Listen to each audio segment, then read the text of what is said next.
Welcome to First Beliefs, a podcast dedicated to exploring the ancient wisdom, spiritual traditions, and sacred knowledge that human beings have carried with them across thousands of years of wandering, reaching, and trying to make sense of a world that holds far more mystery than it ever fully surrenders. Whether you have come here tonight to travel through the great civilizations of the ancient world and hear what they believed about a question you have asked yourself, to sit quietly in the company of old ideas that still feel strangely alive, or to let the particular gentleness of this subject sleep, dreams, the threshold between one world and another carry you toward rest of your own, you have arrived exactly where you need to be. Here, we do not rush. We move at the pace of the hours just before waking, when the mind is soft and open, and the distance between what is known and what is felt grows very small. Tonight, we are going to step across one of the most ancient thresholds in the entire history of human experience. Tonight, we ask what happens when we close our eyes. You have done it tens of thousands of times. The body surrenders its weight to the darkness, the last conscious thought dissolves, and then sometimes nothing and sometimes something. A face too vivid to dismiss, a voice that seems to carry weight, a landscape that does not exist in waking life, but feels in the dream more real than the room you fell asleep in, a figure at a threshold. A light that seems to come from everywhere at once. You wake with the image still behind your eyes, and for a moment, just a moment, the ordinary world feels thinner than it did the night before. For the modern mind, there are reasonable and well-supported explanations for what just happened. Brain chemistry, memory consolidation, rapid eye movement, the unconscious processing of emotional material. These answers are grounded in evidence and they serve us well. But they are young answers, historically speaking. For most of the time that human beings have been asking the question, the answer was something else entirely, something older, quieter, and in many ways far more intimate. The ancient answer was this: dreams were messages. They were visitations. They were the thin, permeable membrane between the human world and something greater. And if you paid careful attention to what arrived in the night, you might wake holding, in the cup of your sleeping mind, something sacred. This episode is about dreams and their messages from the divine. And across our time together tonight, we will follow that belief through 5 extraordinary chapters of human history. We will begin in the great river valley of ancient Mesopotamia, where scribes pressed accounts of dreams into wet clay tablets, where kings revised the course of armies because of what they saw before waking, and where the first systematic attempt to interpret the meaning of dreams was compiled into texts that still survive. From there, we will travel to ancient Greece, and the extraordinary practice known as dream incubation, where the sick, the troubled, and the searching would travel to sacred temples, lie down on cool stone floors in the dark, and wait, sometimes for days, for a God to appear and speak. We will turn to the Hebrew scriptures, where prophets trembled at the edges of sleep, and where some of the most consequential moments in the biblical narrative arrive not in waking life but in the borderland between consciousness and something else.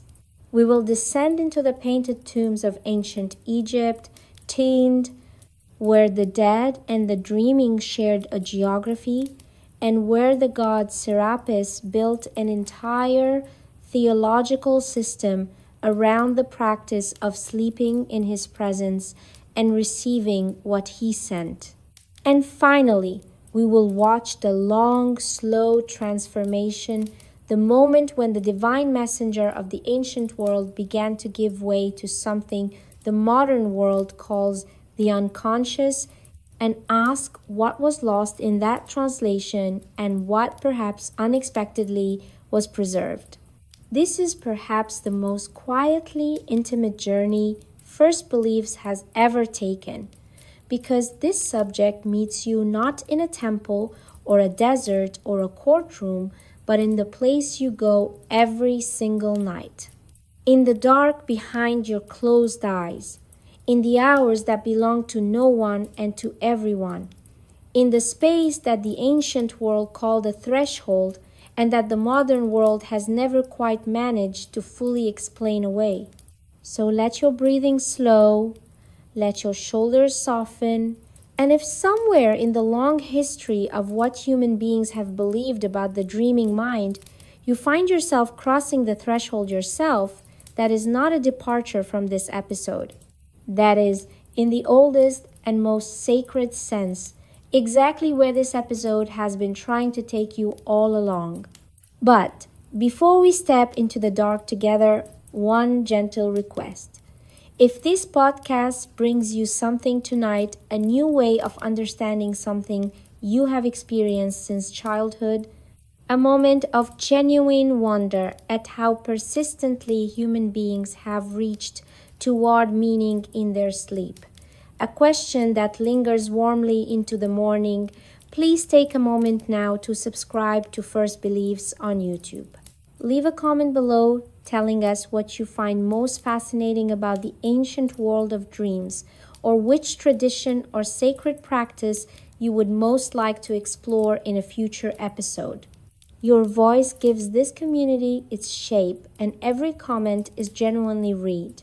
If tonight's episode speaks to you, share it with someone in your life who pays attention to their dreams or who has ever woken in the small hours with the distinct and unshakable feeling that something real just happened.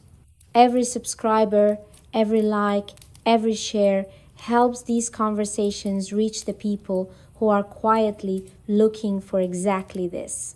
Now, the fire is low, the city is still. Let us close our eyes together. Let us ask the oldest question: what happens when we dream? Part 1. The River of Dreams, Mesopotamia, and the First Interpreters. Long before the great philosophical schools of Greece, long before the codified prophecies of Hebrew scripture, long before the pyramid builders laid their first stones along the Nile, there was Mesopotamia.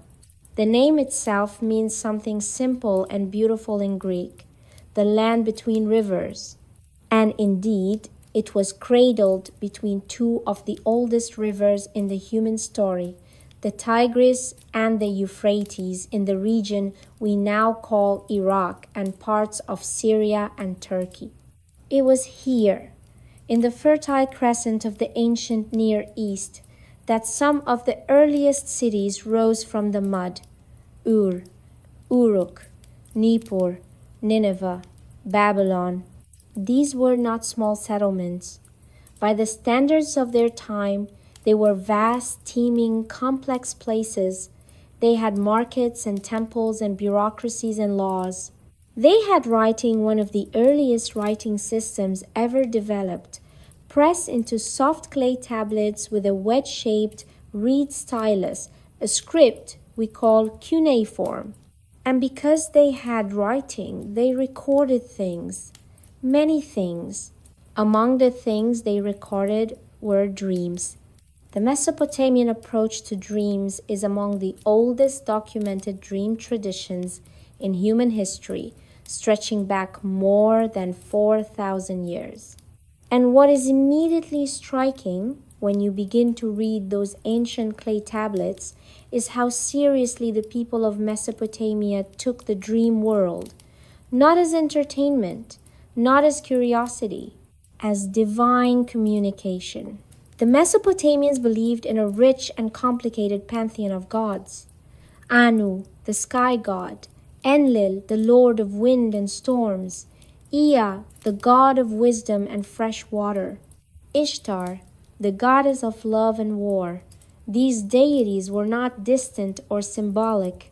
They were understood to be genuinely present in the world, actively involved in human affairs, and capable of making their wishes and warnings known through many channels. Dreams were among the most significant of those channels. In Mesopotamian theology, the night was not simply an absence of day. It was a domain of its own, inhabited by divine and semi-divine beings, spirits, and forces that moved through the darkness while human consciousness rested.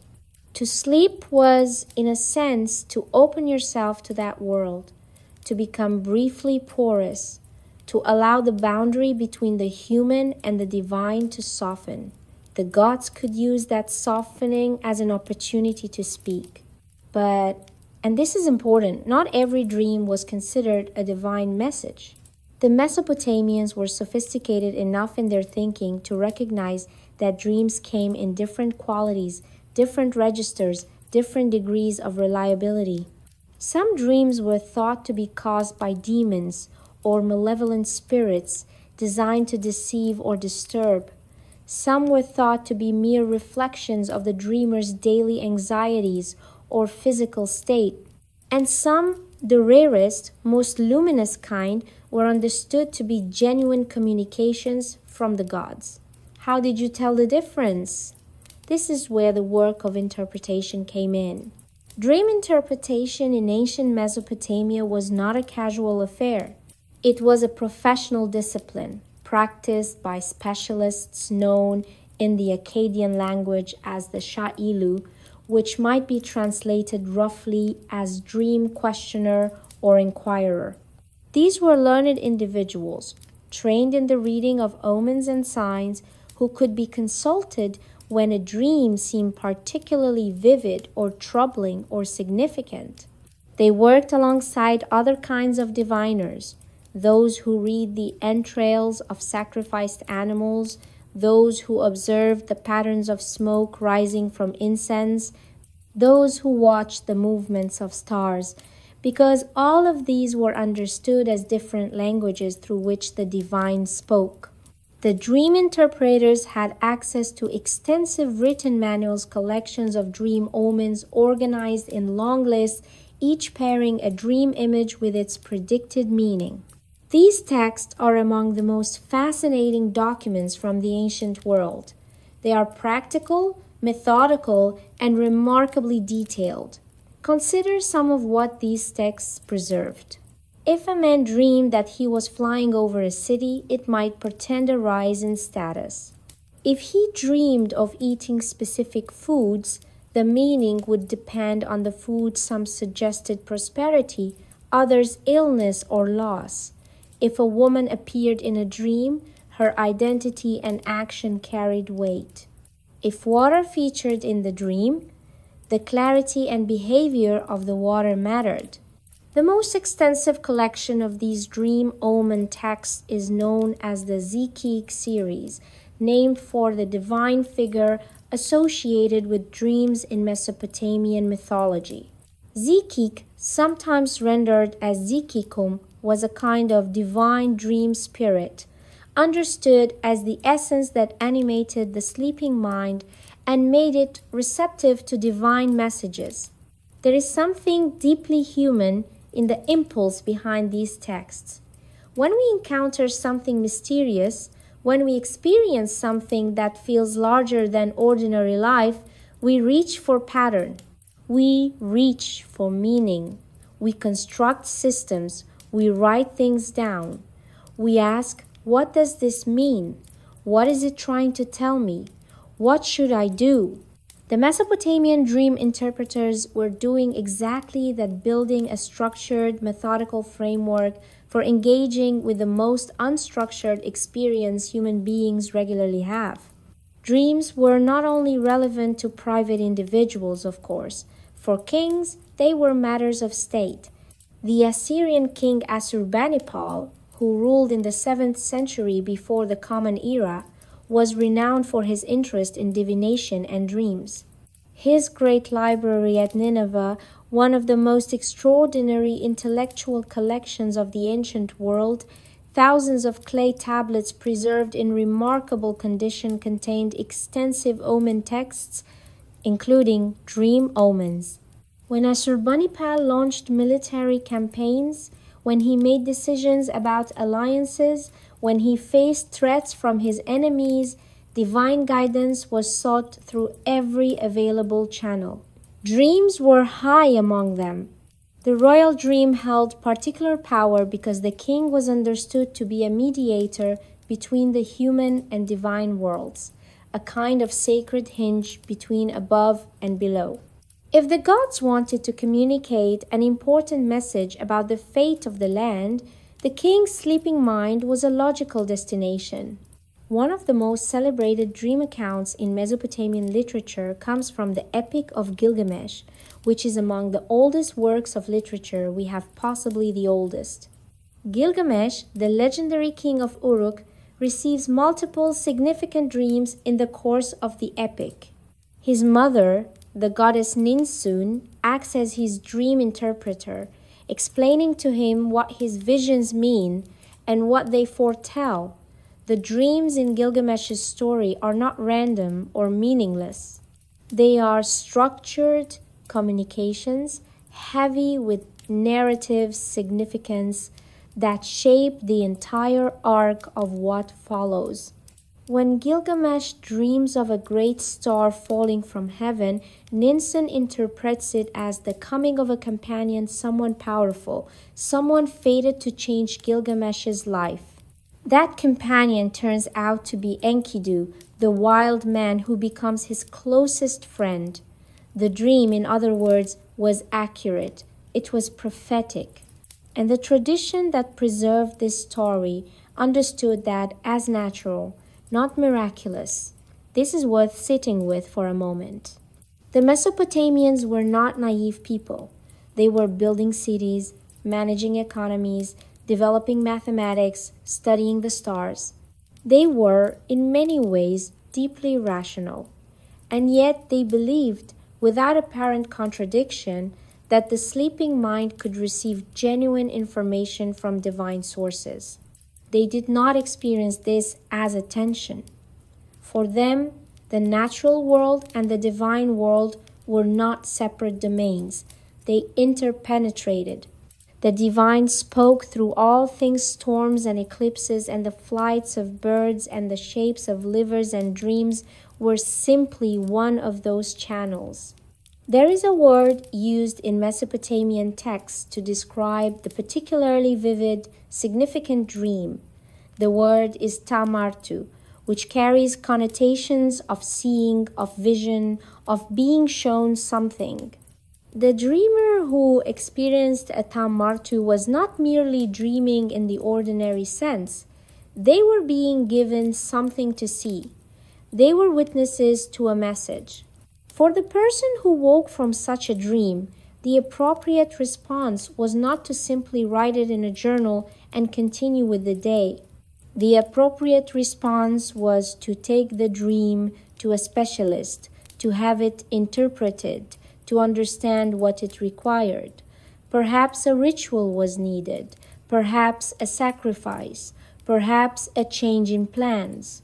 Perhaps reassurance that what seemed threatening in the dream was actually benign. The dream did not end when you woke. In a sense, the work began when you woke. As we leave Mesopotamia and move westward and northward in both time and geography, we carry with us this foundational idea. The sleeping mind is not closed, it is open. And what it is open to in these ancient understandings is something far greater than itself. Part 2, the sacred sleep. Dream incubation in ancient Greece. There is a practice, ancient and patient and profoundly human, that we call dream incubation. The word comes from the Latin incubare, which means to lie upon. And that is quite literally what the practice involved. You traveled to a sacred place, you prepared yourself through ritual. You laid down, and you waited for a dream to come. In ancient Greece, this practice reached one of its most elaborate and institutionalized forms in the history of human civilization. And it centered, above all, on one figure. His name was Asclepius. Asclepius was the Greek god of medicine and healing. According to myth, he was the son of Apollo, trained by the wise centaur Chiron, and possessed of such extraordinary healing gifts that he could, at his most powerful, raise the dead. Zeus ultimately struck him down with a thunderbolt for this transgression. Restoring the dead to life was a boundary. Even the gods could not permit a mortal, however divine his parentage. But Asclepius did not disappear. He became a god himself, worshipped throughout the Greek world, and the sanctuaries built in his honor became among the most significant religious and medical institutions of antiquity. These sanctuaries were called Asclepia, and there were hundreds of them scattered across the Greek-speaking world, from the island of Kos to Epidaurus in the northeastern Peloponnese, from Pergamon in what is now Turkey to the city of Athens itself. People came to these sanctuaries when they were sick, and at the heart of the healing ritual was sleep. The process of seeking a healing dream from Asclepius was elaborate and carefully structured. It was not something you simply wandered in from the road and requested. There was preparation. There were days of purification, fasting, ritual bathing, abstaining from certain foods and behaviors, prayer, offerings. The body and mind were to be brought to a state of receptivity, stripped of the ordinary noise of daily life, made quiet enough to hear something subtle.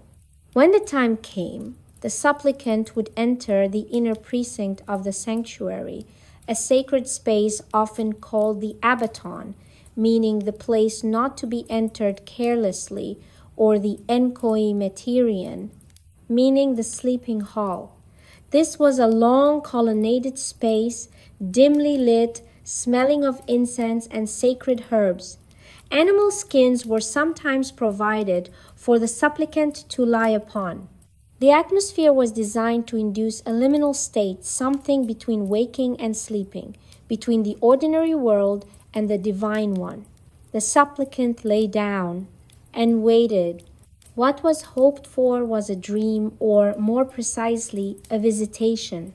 The god himself, or one of his sacred animals, most often a dog or a serpent, both associated with healing in Greek iconography, would appear in the dream.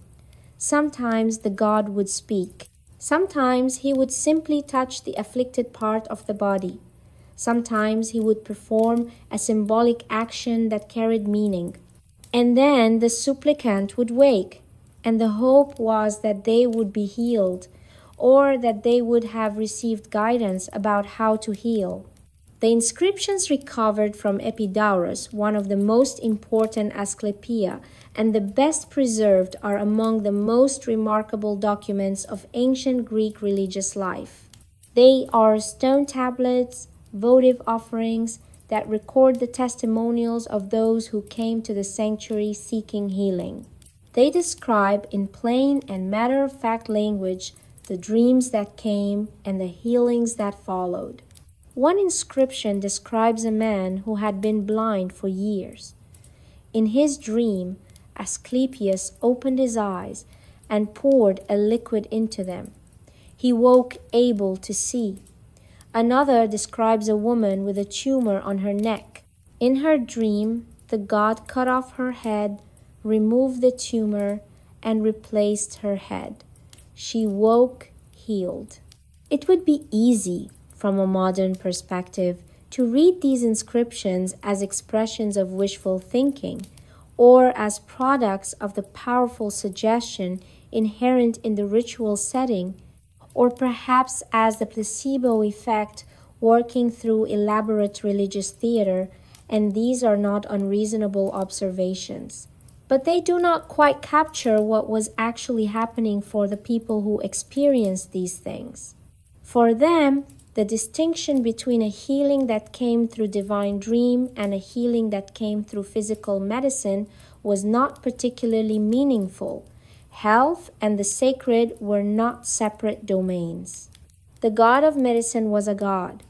The healing was real, the dream was real, these things belong together. What is equally fascinating is the Greek philosophical tradition's engagement with dreams, which ran parallel to and sometimes in tension with the religious tradition of incubation. The Greeks were, of course, prodigious thinkers about everything, and dreams were no exception. As early as the 5th century before the Common Era, thinkers were beginning to ask naturalistic questions about dreams, not to deny their significance, but to understand their mechanism. Heraclitus, the famously difficult philosopher of the 6th and 5th centuries before the Common Era, made a striking observation. He suggested that in waking life, human beings share a common world, the logos, the rational structure of reality. But in sleep, each person turns away from that common world and enters a private one. The sleeper retreats into the self. This is interesting because it inverts the incubation model. The incubation model says that sleep is precisely when you become open to something beyond yourself. Heraclitus seems to be saying the opposite, that sleep closes you inward.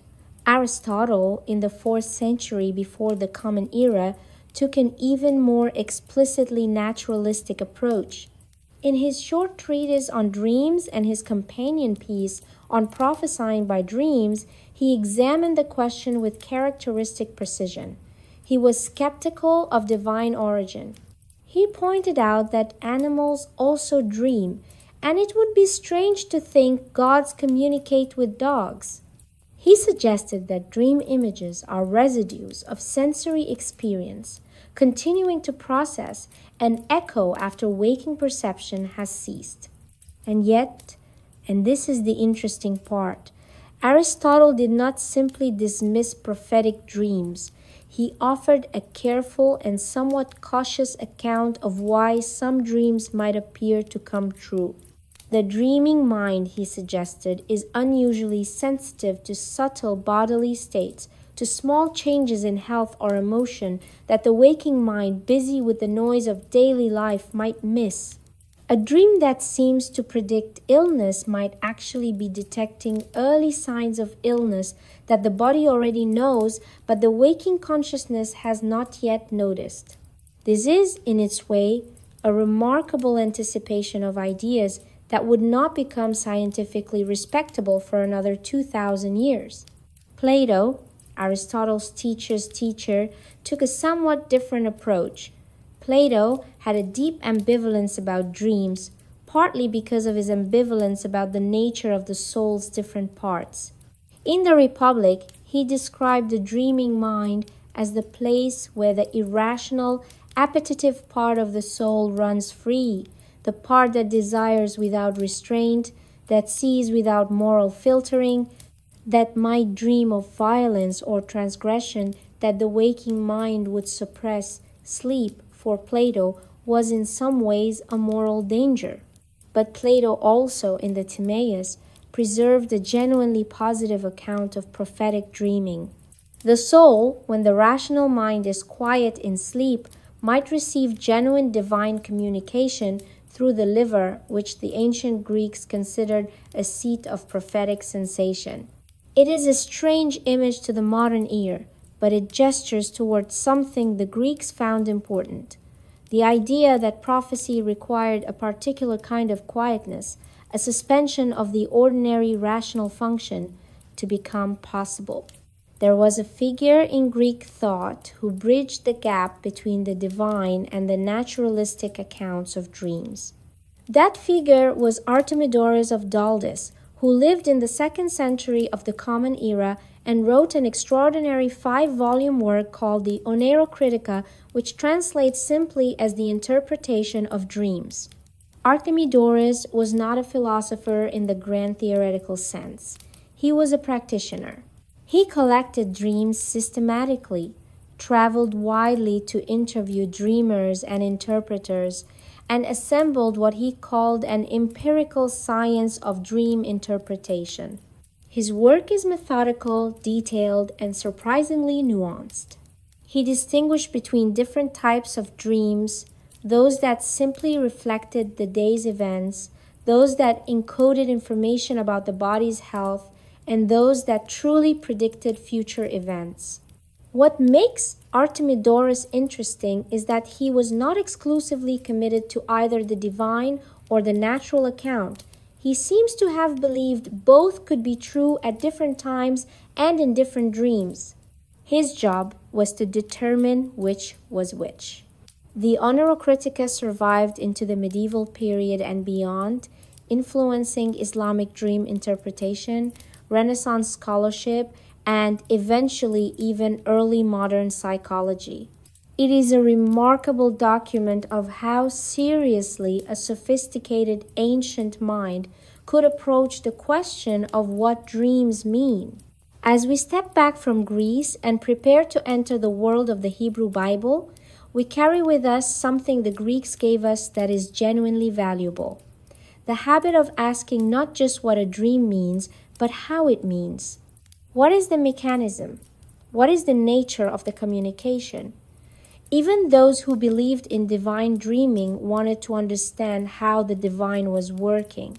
It is a question that has never fully left us. Part 3. The Dreaming Prophet's Dreams in the Hebrew Scriptures. There is a phrase that appears in the Hebrew Bible with a kind of quiet authority via halom, and he dreamed. It appears in some of the most pivotal moments in the oldest layers of the text. And when it appears, what follows is rarely ordinary. The Hebrew Scriptures, what Christians call the Old Testament, are saturated with dreams, not as decoration, not as narrative flavor, as genuine theological events. Dreams in the biblical tradition were understood as one of the primary means by which God communicated with human beings, particularly at moments of great consequence.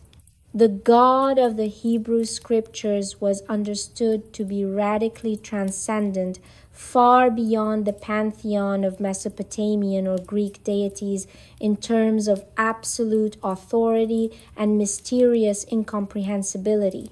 And yet, this God also communicated. This God spoke. And one of the ways this God spoke was in the darkness to a sleeping mind, in the delicate architecture of a dream. There is a verse in the book of Numbers that makes this explicit.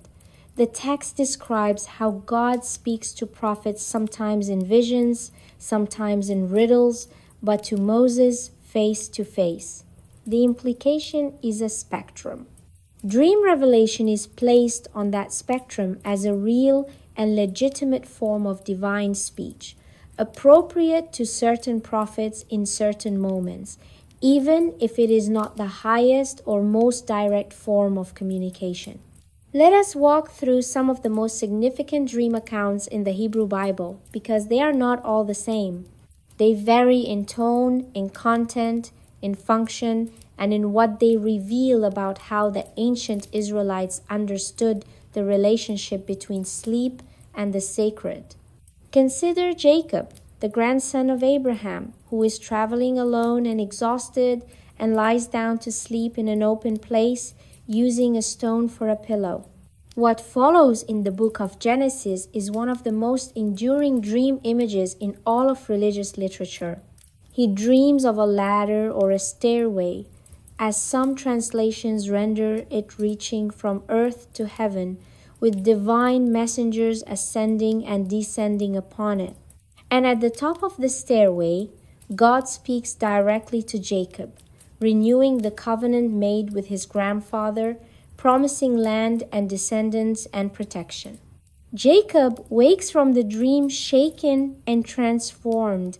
He takes the stone he slept on and sets it upright as a sacred pillar.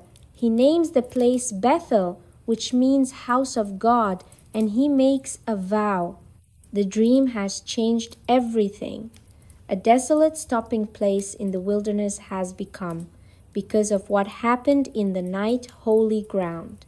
This dream is not interpreted. It does not require a specialist or a manual of omen texts. Its meaning is immediate and direct. God has spoken and Jacob has heard.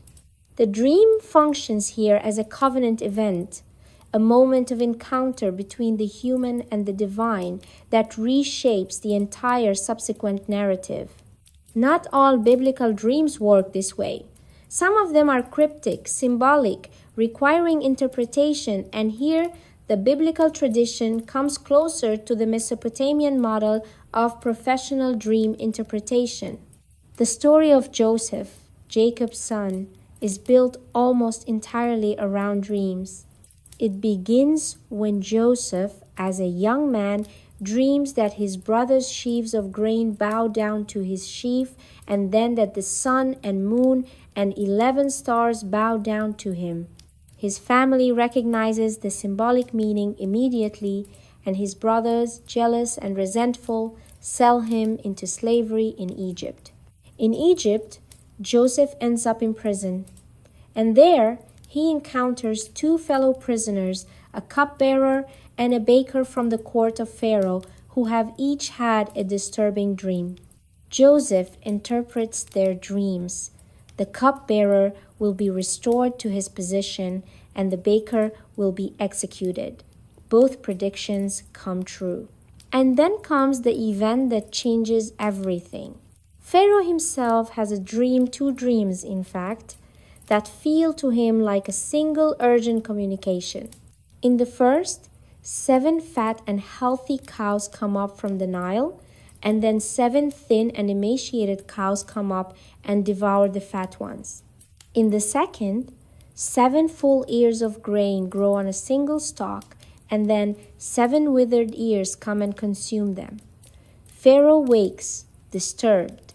He calls all the magicians and wise men of Egypt, but no one can interpret the dreams to his satisfaction. The cupbearer, now restored to his position, remembers Joseph. Joseph is summoned from prison, and he interprets the dreams. The 7 fat cows and 7 full ears represent 7 years of abundance, and the 7 thin cows and 7 withered ears represent 7 years of famine that will follow. The interpretation is clear. The action required is equally clear. Store grain during the years of plenty to survive the years of scarcity. Pharaoh is so impressed that he elevates Joseph to second in command over all of Egypt. What is striking about this story, from a historical and anthropological perspective, is how naturally it situates the Hebrew dream interpreter within the Egyptian cultural context. Pharaoh's court had its own magicians and wise men, its own tradition of dream interpretation rooted in Egyptian religious practice. But Joseph, because he attributes his gift not to his own skill but to God, is presented as offering something that the Egyptian specialists cannot match. Divine assistance trumps technical learning. This is a theological claim embedded in a narrative framework, and it reveals something important about how the biblical tradition understood the difference between legitimate and illegitimate dream interpretation. The magicians and diviners of other traditions were not necessarily seen as charlatans, they were practitioners of a real craft. But the craft, without the specific divine gift of interpretation, had its limits. The prophet Daniel, in the much later book that bears his name, operates in a similar way. Transported to Babylon during the exile, he interprets the dreams of the Babylonian king Nebuchadnezzar, including a dream of a great statue made of different materials, which Daniel explains as a vision of successive world empires. Again, the court's own specialists fail where the prophet succeeds. There is another category of dream in the Hebrew scriptures that is subtler and more intimate, the prophetic night vision. The book of Job, the Psalms, the later prophets, they are full of references to God speaking in dreams and visions of the night to the sleeping soul as a space where divine instruction arrives when the waking mind is quiet enough to receive it. There is a beautiful verse in the book of Job, one of the oldest books in the Hebrew canon, where Job's young companion Elihu speaks of how God communicates with human beings. He says, in essence, God speaks once and twice, but people do not perceive it. In a dream, in a vision of the night, when deep sleep falls on people while they slumber in their beds, God opens their ears and seals their instruction. Opens their ears, seals their instruction. There is something precise and almost physical about that language. Sleep is not passive. It is the condition under which a particular kind of communication becomes possible. The waking mind, with all its noise and distraction and self-concern, cannot always hear what the dreaming mind can. This idea that the sleeping mind has a specific receptivity that the waking mind lacks will echo through centuries and cultures. It is present in Greek incubation. It is present in Egyptian dream tradition, as we will soon see. It seems to arise independently but consistently wherever human beings have reflected seriously on the nature of dreams. The Hebrew scriptures also contain a warning voice about dreams, a counterpoint that prevents us from reading the tradition as uniformly credulous. The book of Deuteronomy warns against false prophets who use dreams to lead people astray, who report a dream and then use it to urge worship of other gods. The prophet Jeremiah is scathing about those who prophesy what he calls the delusions of their own minds and then call them divine dreams. Ecclesiastes, in its characteristic dry wisdom, notes that just as too much work produces dreams, so too much talking produces foolishness, a deflating remark that places at least some dreams in the category of mental noise rather than divine signal. The biblical tradition, in other words, was not naive.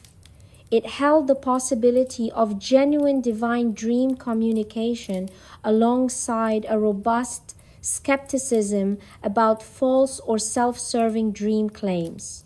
How to tell the difference was a matter of serious theological reflection. Did the dream come true? Did it accord with the established covenant? Did it produce good fruit or bad? These questions anticipate in their own way the kind of critical discernment that the history of religions has always had to practice. By the time we reach the very end of the Hebrew Bible and stand on the threshold of the early centuries of the Common Era, we are looking at a tradition in which dreams have played an essential role in the founding narratives, the prophetic literature, and the ongoing theological reflection of an entire people. The sleeping mind has been understood again and again as a place where something real and important can happen. Something true can be revealed. Something sacred can draw close. Part 4. The House of the Sleeping God. Dreams in Ancient Egypt. The Egyptians believed in a land that lay beyond the visible world. They called it the Duat, the realm of the dead, the place where the sun traveled each night in its boat through the underworld, the domain of Osiris and Anubis, and the great weighing of the soul. To sleep, in Egyptian understanding, was to touch the edges of that other place. Ancient Egypt was in many ways a civilization organized around the relationship between life and death, between the visible and the invisible, between the world of the living and the world that lay beyond it. The pyramids themselves are the most dramatic physical expression of that preoccupation monument to the passage of the royal soul from one state to another, built with extraordinary precision to align with the stars and serve as eternal thresholds. In this context, it is not surprising that dreams were taken with great seriousness. What is surprising, perhaps, is how sophisticated and how systematized the Egyptian approach to dreams was. The oldest surviving Egyptian dream manual, a papyrus document known as the Chester Beatty Papyrus, dates to the reign of Ramesses II in the 13th century before the Common Era, though the traditions it records are almost certainly older.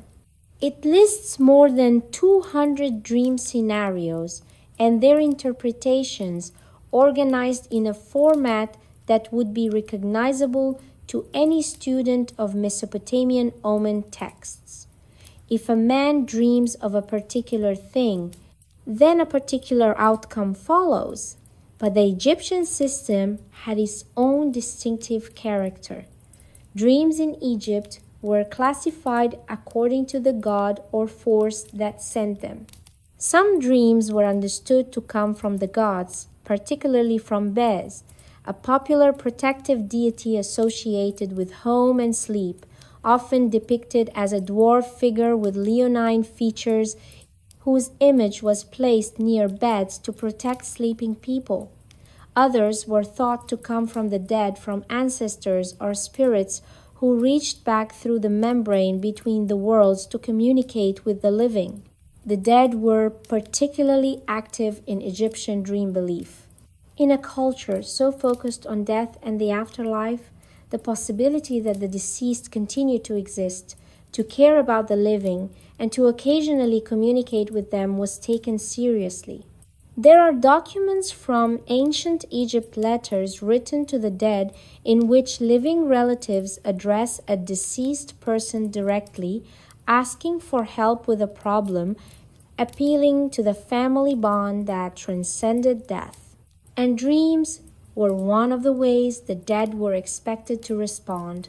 A fascinating genre of ancient Egyptian literature known as the wisdom texts preserves advice about dreams, how to interpret them, how to respond to them, what kind of ritual action different dreams required.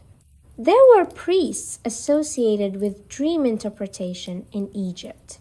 Their title in ancient Egyptian has been translated as those who stand in relation to knowledge of things seen at night, a beautiful and exact description of their function. Some temples in ancient Egypt served as sites for dream incubation, in a practice that parallels the Greek Asclepian tradition.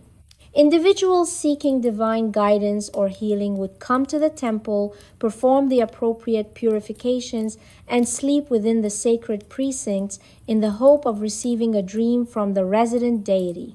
The god Serapis, a deity who blended Egyptian and later Greek elements and became particularly important in the Ptolemaic period when Greek rulers governed Egypt, was especially associated with healing dreams. His temple complexes attracted pilgrims from across the Mediterranean world who came to sleep and to dream. What is remarkable about the Egyptian evidence taken as a whole is the extraordinary continuity of the dream tradition across an enormous span of time. Egyptian civilization lasted for more than 3,000 years, a length of time so vast it is almost impossible to truly comprehend. And across that span, the basic understanding of dreams as windows between worlds, as channels for communication from gods and the dead, remained remarkably stable. It was updated, it was elaborated, it was influenced by contact with neighboring cultures, but it endured. The pharaoh, like the Mesopotamian king, occupied a special position in relation to dream revelation. The royal dream was a state matter.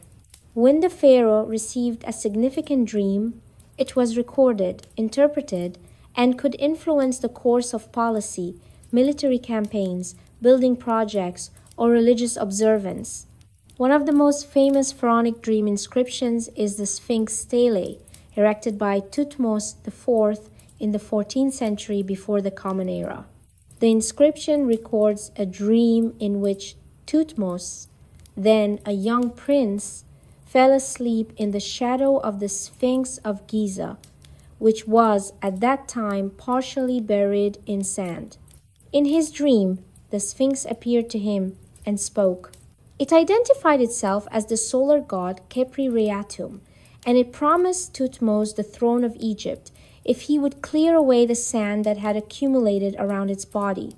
Thutmose woke, cleared the sand, became pharaoh, and erected the stele to commemorate the dream. Whether or not the story as recorded reflects historical events with any precision, the inscription tells us something important. The divine dream was understood to be a genuine and authoritative form of communication, worthy of being literally carved in stone and preserved at one of the greatest monuments in human history. The Egyptian afterlife beliefs also created a particular context for understanding the dream state. The ancient Egyptians believed that the human person was composed of multiple elements: the physical body, the ka, or vital life force, and the ba, which we might loosely translate as the soul or the personality, and which was depicted as a human-headed bird that could leave the body. It was the ba that was understood to travel during sleep.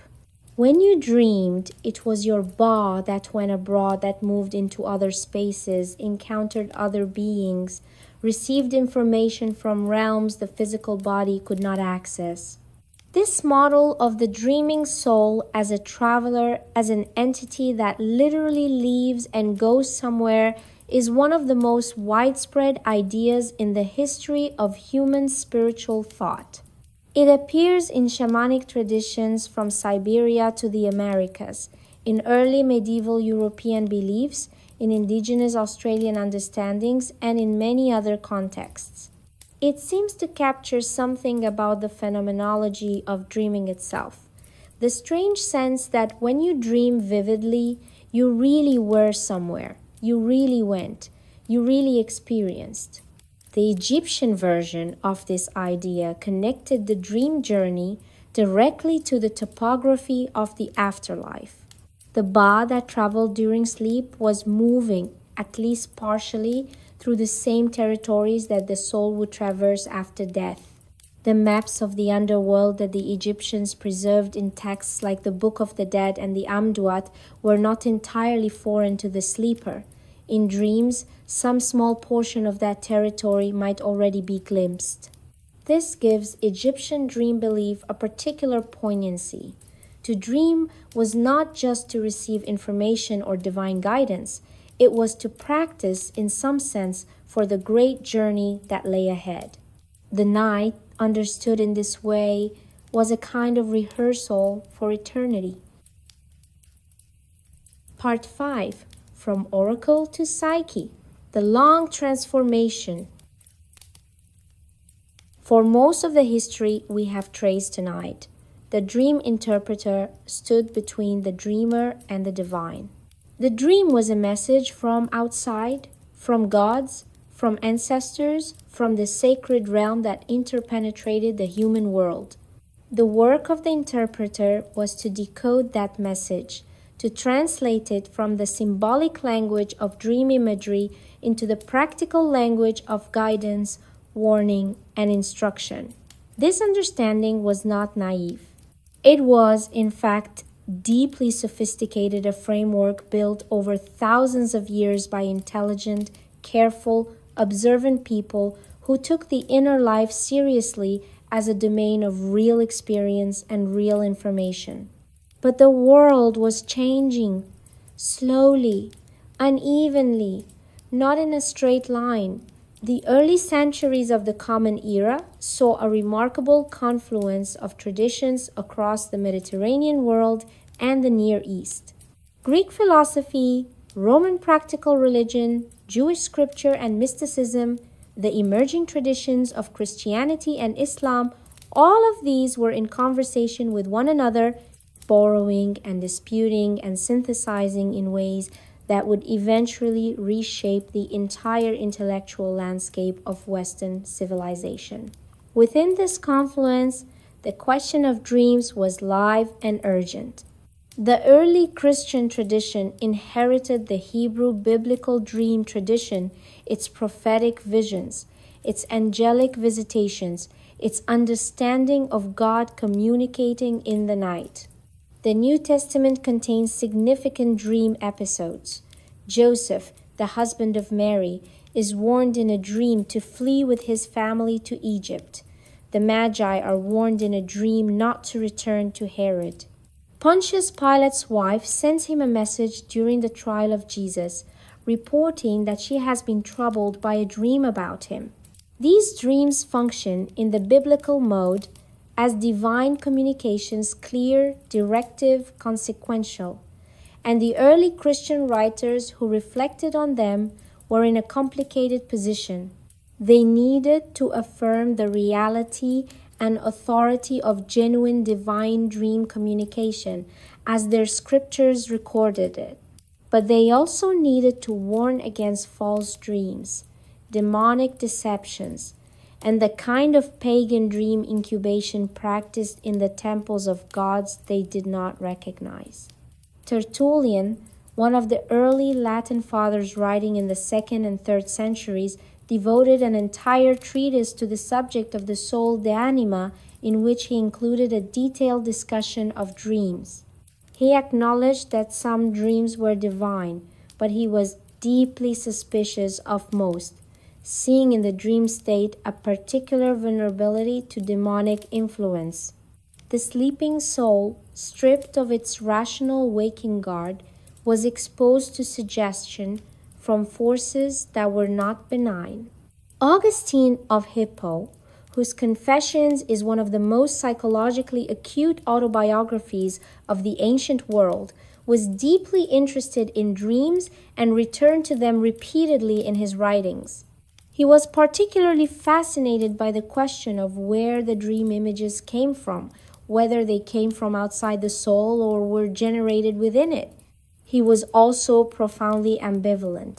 He knew that significant and meaningful dreams existed because Scripture said so and because his own mother Monica had been guided by what she believed were prophetic dreams. But he also knew how easily the dreaming mind could deceive itself. The Islamic tradition, which emerged in the 7th century of the Common Era and drew on both the biblical and the broader Near Eastern dream traditions, developed a rich and nuanced approach to dreams. The Prophet Muhammad is recorded in the Hadith literature as speaking with great seriousness about dreams, distinguishing between 3 kinds: the true dream from God, the dream that troubles from the devil, and the dream that reflects the dreamer's own self. The true dream of the righteous believer was understood to be one of the remaining forms of prophecy, a connection to the divine that persisted even after the age of the prophets had formally closed. The Islamic science of dream interpretation, Tabir al-Ruya, became one of the most elaborate and sophisticated in the pre-modern world, drawing on the Mesopotamian and Greek traditions as well as distinctively Islamic theological categories. Dream interpretation manuals proliferated. The tradition continues to this day in many parts of the Islamic world, where dreams are still understood as potentially significant communications that deserve careful attention and proper interpretation. But alongside these living religious traditions, another set of ideas was slowly developing, ideas that would, over many centuries, offer a fundamentally different account of what dreams were. The key movement was from outside to inside. In the ancient traditions we have traced, the meaningful dream came from somewhere external to the dreamer. It arrived. It was delivered. The dreamer was the recipient, the vessel, the audience for a communication that originated elsewhere in the divine realm, in the world of the dead, in the sacred space that surrounded and interpenetrated human existence. The new movement asked a different question. What if the source of dream meaning is not outside the dreamer, but inside? What if the dream is not a message delivered to the self, but a production of the self created by the self, shaped by the self, and carrying information about the self? This is, in embryonic form, the question that would eventually produce the science of psychology. It did not arrive suddenly.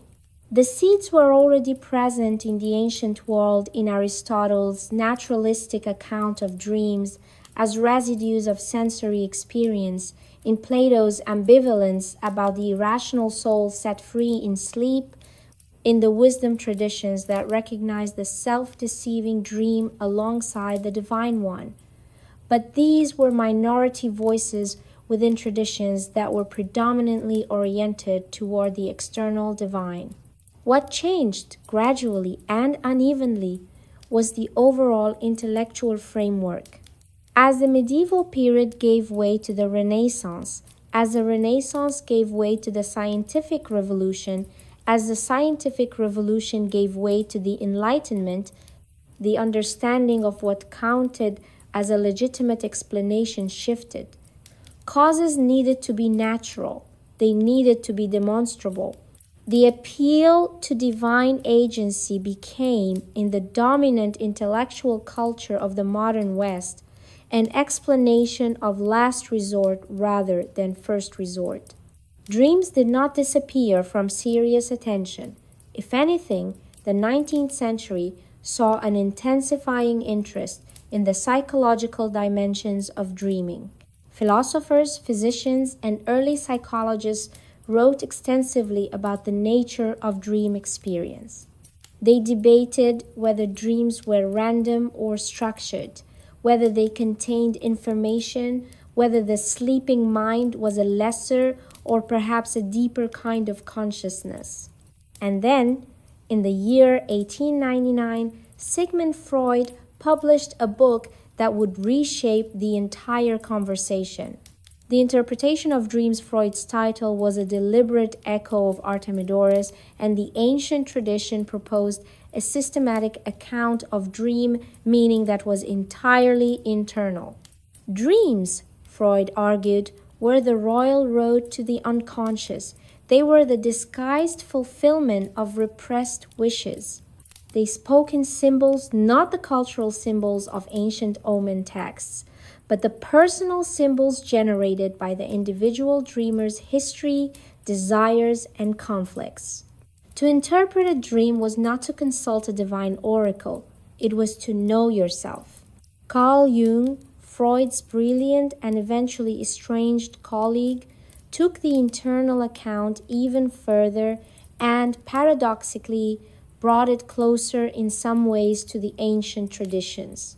Jung proposed that dreams drew on something he called the collective unconscious, a shared substrate of human psychological experience populated by what he called archetypes, primordial patterns of meaning that recurred across cultures and centuries. The dream, for Jung, was not merely personal, it was transpersonal. It spoke in symbols that belonged to all of humanity. This is, in a certain light, a secular version of what the ancients knew. The dream reaches beyond the individual. It speaks in a language larger than any one person's history.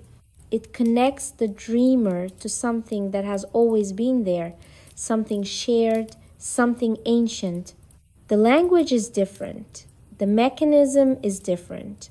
But the experience being described, the sense that the dreaming mind touches something vast, something meaningful, something that exceeds the ordinary dimensions of waking life, is recognizable across 4,000 years of human reflection. And here we stand.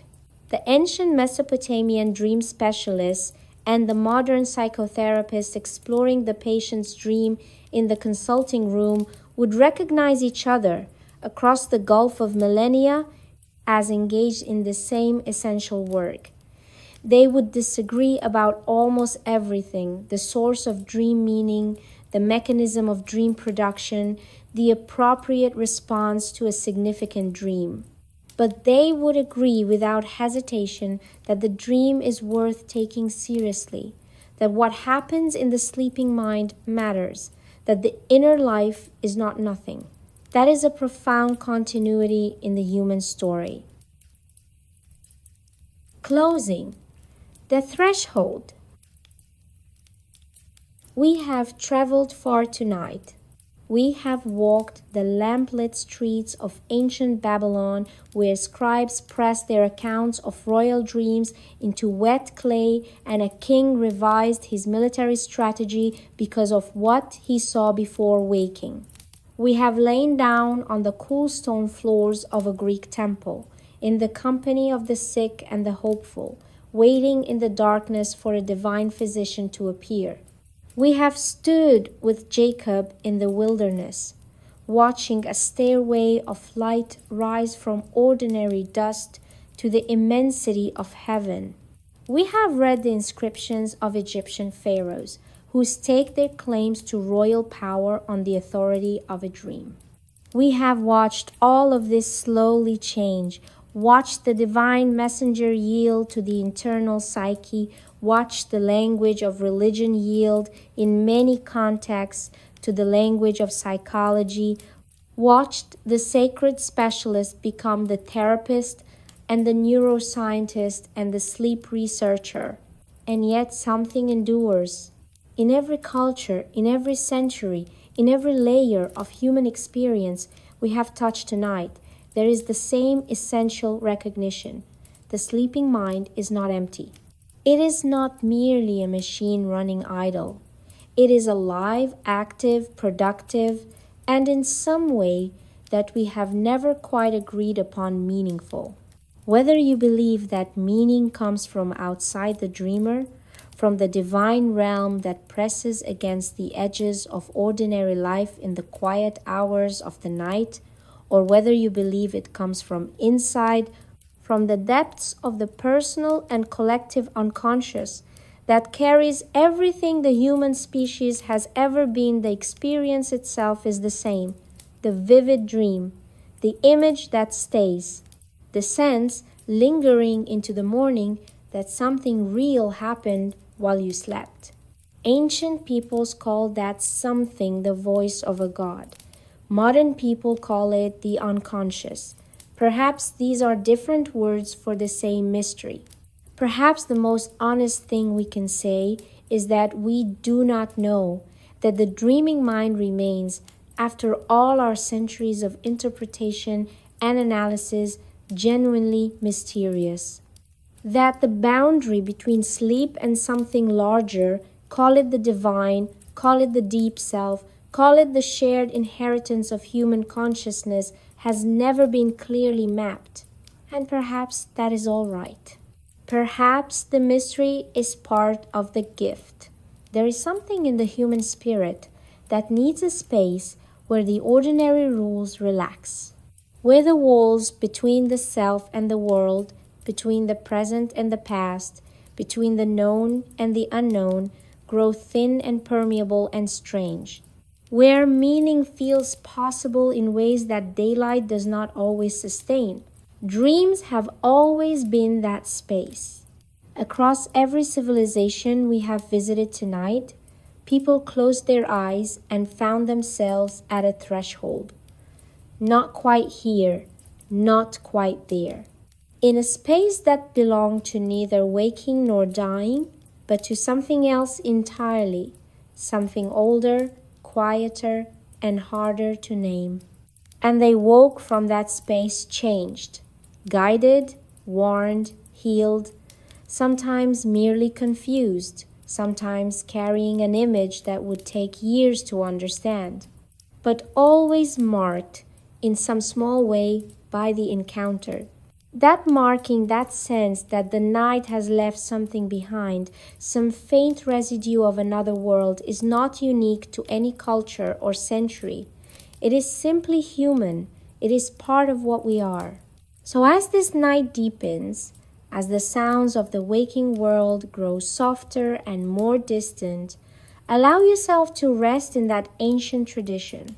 Not the theology of any particular culture, not the interpretive system of any particular civilization, just the simple, shared, human act of surrendering to sleep with a kind of quiet attention.